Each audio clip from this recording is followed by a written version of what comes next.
this video, I want to describe how to track your calories and why it's important. So first of all, if the ultimate goal is weight loss, well then you need to be in a calorie deficit. Calorie deficit, you consume fewer calories than you're burning. If you're not sure how many calories you're consuming, it's very, very difficult to understand whether you're in a deficit, whether you're in a surplus, or whether you're in maintenance. So the first thing is think of your calories like your finances. If you're consuming more than you're spending, you're going to be in a debt or a negative balance. Your calories are exactly the same. Now, for some people, tracking calories, you've already done it before. For other people, they might say that it's too time consuming, it's too complicated, but really it's not. And I'd rather than you saying it's too difficult or it doesn't work, just admit that maybe you're not experienced and you haven't given it a chance. Because honestly, the first time that I did this, I realized that, okay, I was consuming a lot of peanut butter, which, you know, a tablespoon of peanut butter was maybe a heap tablespoon, 240, 250 calories.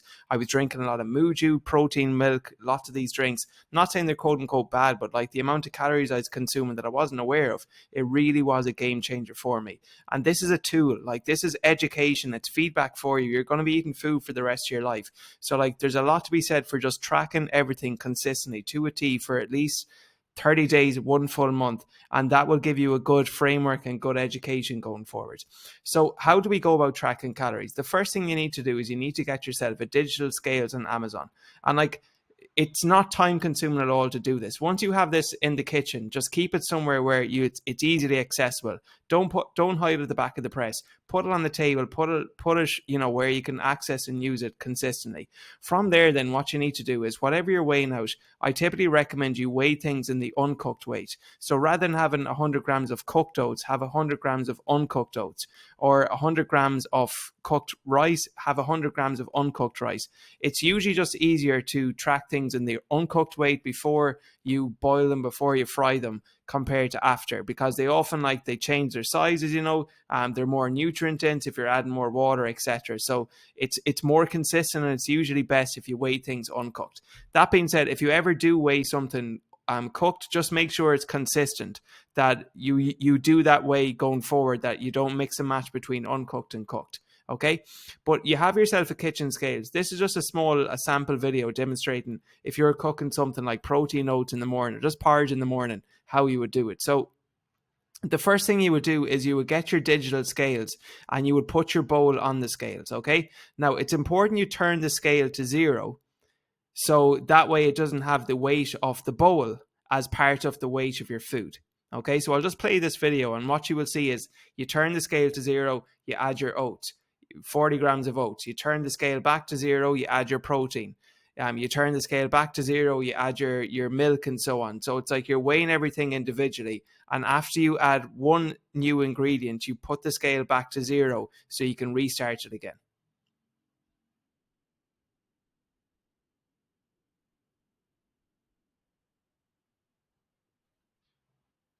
So another tip here is make sure that when you're weighing things, you weigh it in grams. It's easiest rather than like ounces or some of these non-standard metrics.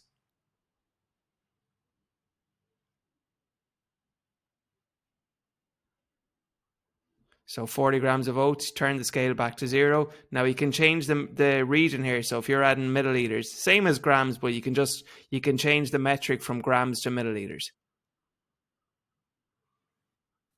So, okay, so you add the milk. Next up, you're going to add the protein. So again, turn it back to grams, turn the scale to 0.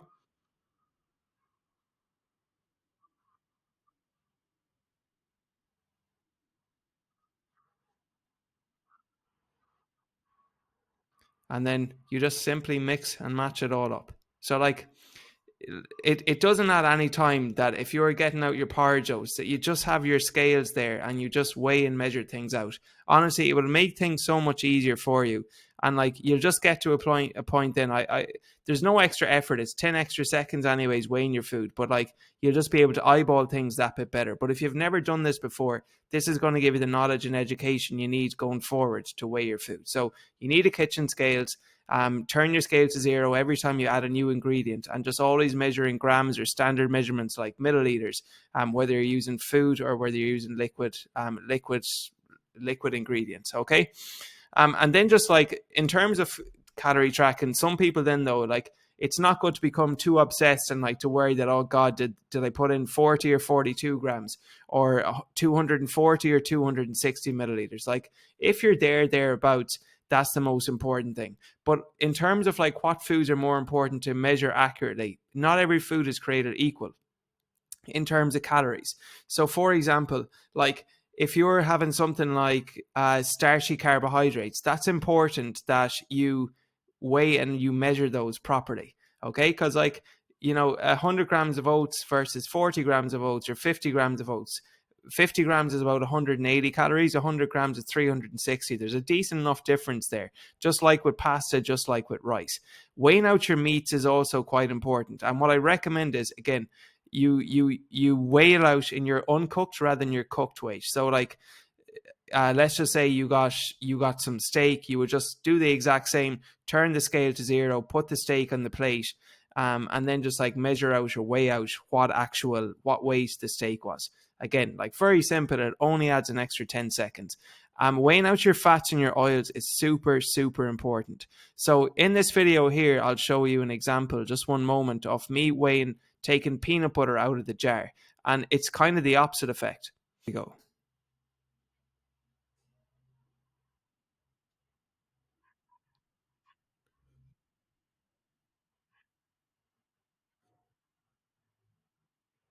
As you can see in that video there, if you're weighing a food and we'll say you're taking something out of a jar, if you put the jar on the scales and let's just say you take a tablespoon out and the jar is at a negative balance of 30 in that video, that means you've taken out 30 grams. Okay, so it goes the opposite as well. Or let's just say that you push, we'll say, your yogurt, you know, Faya Greek yogurt on the weighing scales, and you put the entire bowl of Greek yogurt on, and then you took out one heaped tablespoon and the balance was minus 65. That means you took out 65 grams of Greek yogurt. So it works the opposite way as well.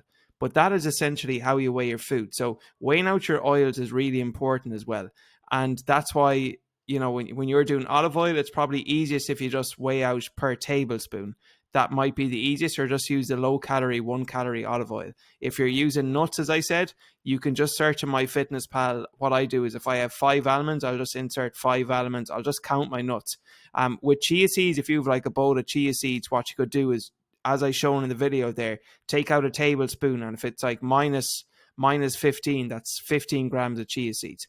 Okay, and then foods that like low nutrient dense foods, things like donuts, things like chocolate, like ideally we're not really having too many of those, but if you are, they usually come with labels, so you would just scan the barcode on MyFitnessPal with those, and that will give you insight in terms of how to weigh and measure them out. And then finally, like, look, no one ever got overweight from eating too much vegetables in particular, so like don't panic if it's like if you had 100 grams or 300 grams of broccoli. That's like not really going to make a big difference. It's more so some of these stuff here that we need to keep an eye on. Yeah, and that's pretty much it in weighing foods. Then if you are using things that have barcodes, you can just manually scan the barcode on MyFitnessPal, and that will give you a reading in terms of how many calories are on them. Okay. Yeah, and that's pretty much it. Sometimes like a transition is okay. If you don't have a weighing scales on you for some reason and you need to measure things out just by hand, a palm of protein is always like, I would say even 2 portions of protein, depending on the type, like 2 portions of chicken or 2 portions of cod. That's always a good bet. Vegetables, again, like you want 2 fistfuls of veggies. I would say a cupful of carbs and a thumbful of fat. If you really just wanted to, you know, measure it out properly, I would say something along the lines of this. You can't really go too far wrong. The only difference I would is, like, think of your plate as a clock. I would probably push meat more than a quarter. I'd probably say meat would be from like a 12 to a 4. And I would put veggies from, instead of like 12 to a 6, maybe veggies from 12 to a 5. So give you about like a quarter carbs, you know, basically near just under half vegetables and just over a quarter of meat. Like that's a pretty good and basic outline as well. But if at all possible, as we were saying, make sure that you use a kitchen scales, that you weigh your food, and that's going to give you the best bang for your buck. And like, if you're saying that you're not losing fat but you're not doing this, then it's just not a big enough priority for you. It has to be something that you do consistently. And once you get into the habit and routine of doing it, it'll become much easier. But it's always a good lifelong tool. And like if you don't know these things, it's just very hard to assess where you're going wrong. All right, so that's all for this video on how to weigh your food. If you have any questions on this, do reach out and let us know, and hopefully you got some value from it.